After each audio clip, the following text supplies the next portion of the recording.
সকাল হলো, সকাল হয়ে যাওয়ার পরে মহিলা যখন আমিরুল মুমিনিন ওমরের দরবারে আগমন করলো, ডাক দিয়ে যখন ওমর বলে যখন ডাক দিয়ে কোথায় আমিরুল মুমিনিন মুসলিম জাহানের কাছে খলিফা, কোথায় তুমি? আজকে আমি তোমার সাথে দেখা করতে এসেছি। হযরত ওমর রাদিয়াল্লাহু তাআলা বলছেন ইয়া উখতি ইয়া আমার রব, আমি মুসলিম চিৎকার করে আল্লাহু আকবার।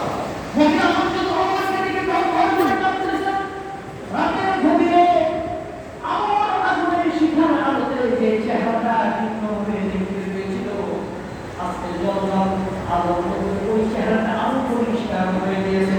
মহিলার মনের মধ্যে মঙ্গল ধরে চায়, রাত্র গভীরে অমরের নামে কত কিছু বলেছে, রাত্র গভীরে অমরকে আল্লাহ দরবারে ডাক করে যাওয়ার কথা বলেছে, রাত্র গভীরে অমরের নামে আল্লাহ দরবারে ডাকের কথা বলেছে।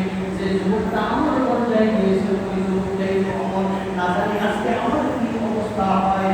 মহিলা এবার খুব বিন্দু হয়, আমিরুল মুমিনিন গতকালকে রাতে আসার যুবকটাই যে আপনি আমিরুল মুমিনিন অমর ছিলেন, আমার বক্তব্য ছিল না, আমি কোনোদিন অমরের কাছে আমার চাইতে হয় নাই, আমার স্বামী যতটুকু রেখে গিয়েছিল ততটুকুই আমি আমার সন্তানদেরকে দিয়ে যাবো, খাইতে এসেছি। জনগণ সুবহানাল্লাহ। কিন্তু এমন একটা পরিবেশের মধ্যে আমি পড়ে গিয়েছিলাম, আমার সন্তানদের আর খাবার নাই, যার কারণে আমি অতিষ্ঠ হয়ে সন্তানের মুখের দিকে তাকিয়ে আমি মা হয়ে সন্তানের জন্য অমরকে কান করে আলাদা দিয়ে দিয়েছে। আমি মুখের সামনে অবস্থায় আমি মাফ করলাম। হয়তো তোমার ডাকি বলে মহিলারে তোমার কোনো দোষ নাই, ইনসাফ কাটিয়েছ, মহিলারে তোমার কোনো দোষ নাই, তুমি তো ন্যায় কাটিয়েছ, মহিলার তোমার কোনো দোষ নাই, তুমি তো অধিকার কাটিয়েছ। আমি তোমার অধিকার পূর্ণ করে থাকি, এই জন্য খুশি আমি, তুমি আমাকে মাফ করে দাও।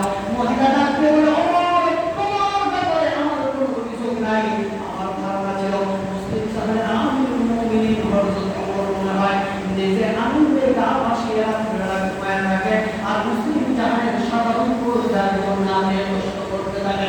আল্লাহ শপথ করে বলছে, ওমর তোমার মতো শাসক পৃথিবীর বুকে যতদিন থাকবে, ওরা নদীর উড়ায়, ওরা নদীর কিনারায় একটা কুকুর কোনদিন না খেয়ে মারা যাবে না, যাবে না, যাবে না। সুবহানাল্লাহ। ওমর শরীফ মহিলাকে প্রমাণ করে দিয়েছিলেন মুসলমান তাকে বলে যে যখন যার বিপদ আসে তখন সেখানে ঝাঁপিয়ে পড়ে দেখি না। আমরাও কিন্তু সেই মুসলমান, আমরা কিন্তু সেই মুমিন হতে চাই না। আমরা শুধু সাধারণ মুসলমান হতে চাই, আমাদেরকে মুমিন হতে হবে, আল্লাহর প্রতি যে মুমিন করে, আমাদেরকে মুসলমান হতে হবে যে মুসলমান আল্লাহর কথা বলে, আমাদেরকে মুজাহিদ ওই মুজাহিদ হতে হবে যে জিহাদের ময়দানে ইনসাফকে প্রতিষ্ঠিত করার জন্য বুকের তাজা রক্ত জমিনে ঢেলে দিতে জানে। ঠিক কিনা? বলো, তাদের পাঁচ টাকা গোলামি করার আর কোনো সময় নাই। ঠিক কিনা? বলো, তাদের পাঁচ টাকা গোলামি আমরা মুসলমান করতে চাই না।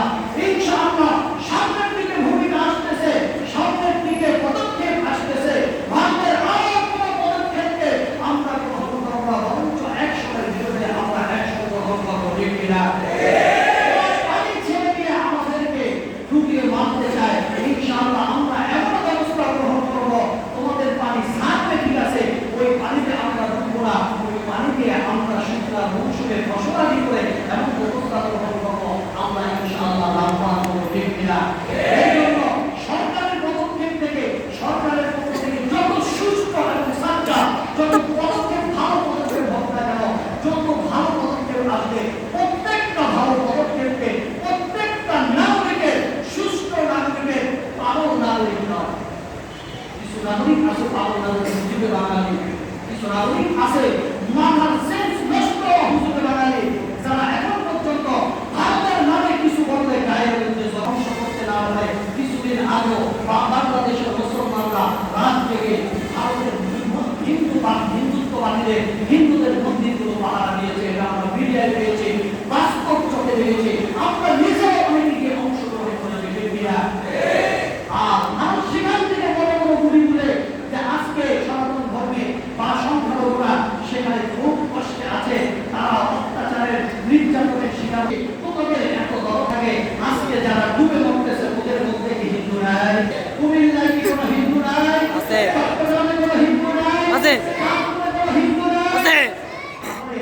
আজকে তারা করতেছে না।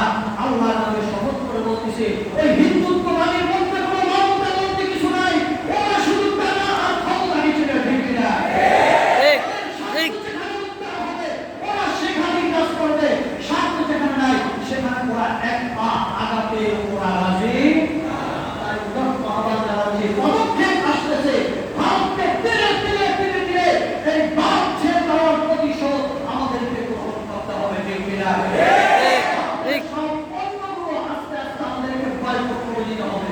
কারণ ভারতের যত পণ্য আছে প্রত্যেকটা অল্টারনেটিভ আমার বাংলায় পণ্য আছে না নাই? আছে না নাই? আপনি ভারতের যত পণ্য ব্যবহার করুন, তার বিপরীতে কিন্তু আমার বাংলাদেশে সব পণ্য আছে। এমন কোনো পণ্য নাই যার বিপরীতে আমার বাংলাদেশে পণ্য নাই। আমরা যদি খাঁটি বাঙালি হয়ে থাকি, বাংলাদেশে যদি অন্তর থেকে ধারণ করে বাংলাদেশের মানুষের জন্য যদি আমাদের পরিচার করতে এতটুকু দরদ থাকে, আমি উদাত্ত আহ্বান জানাবো, ভারতীয় সকল পণ্যগুলো আমরা আজ থেকে বয়কট করবো, ঠিক কিনা? দোকানদার ভাই, উদাত্ত আহ্বান জানাই, দুই পায়ে আপনাদের হাত দেয়, ইন্ডিয়ান কোনো পণ্য দোকানে উঠাবেন না, উঠাবেন না, উঠাবেন না। আমি উদাত্ত আহ্বান জানাই, যুব সমাজ যারা আছে, আজকে এই বন্যার্থদের জন্য কাজ করছো, আমি দুই পায়ে হাত দিয়ে তোমাদের কাছে জানাই, তোমরা প্রত্যেকটা দোকানে কেড়ে নিবা, ভারতীয় কোনো পণ্য কোনো দোকানে উঠতে দেওয়া হবে না, হবে না, হবে না। কারণ টাকার লোভ মানুষের সবচেয়ে বেশি।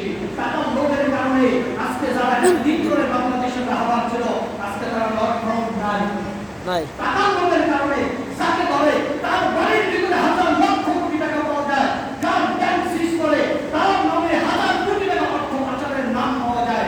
এটাই হচ্ছে টাকার লোভ। এই টাকার লোভই মানুষ কিন্তু এই অবৈধ ব্যবসা বাণিজ্য সবকিছু করে, ঠিক কিনা?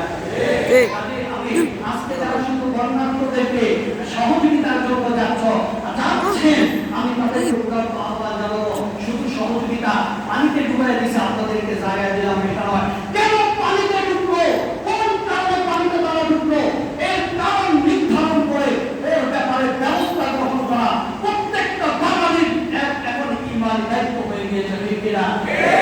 সকল উদাত্ত আহ্বান জানাবো, ইমানি দায়িত্বটা শুধু পালন করেন, দেশের প্রতি ভালোবাসা জাগ্রত করেন। আল্লাহর নামে শপথ করে বলছি, ওই ভারত একদিন আমাদের পায়ে এসে পড়তে বাধ্য হবে, ঠিক কিনা?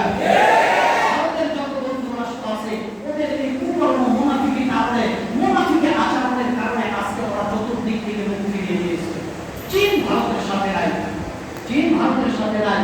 এরপর আশেপাশে যত রাষ্ট্র আছে, মিয়ানমার, বাংলাদেশ, যা বলে যারাই আছে, কেউ কিন্তু ভারতের সাথে নাই। কারণ কি? ওরা মুখে বলে একটা অন্তর দিয়ে দেখা যায় আর এতদিন এই দীর্ঘ অনেকটা বছর আমরা শুনেছি ভারত আমাদের গলার বন্ধু, ভারত আমাদের প্রাণের বন্ধু, ভারত আমাদের পরিবার বন্ধু, এটা আমরা শুনে এসেছি, আমরা বিশ্বাসও হয়তো করেছি। কিন্তু আজকে এই বন্ধুত্বের যে ফলাফল আমাদেরকে দিল, এটা আমরা বাঙালি জাতি, বাংলাদেশটা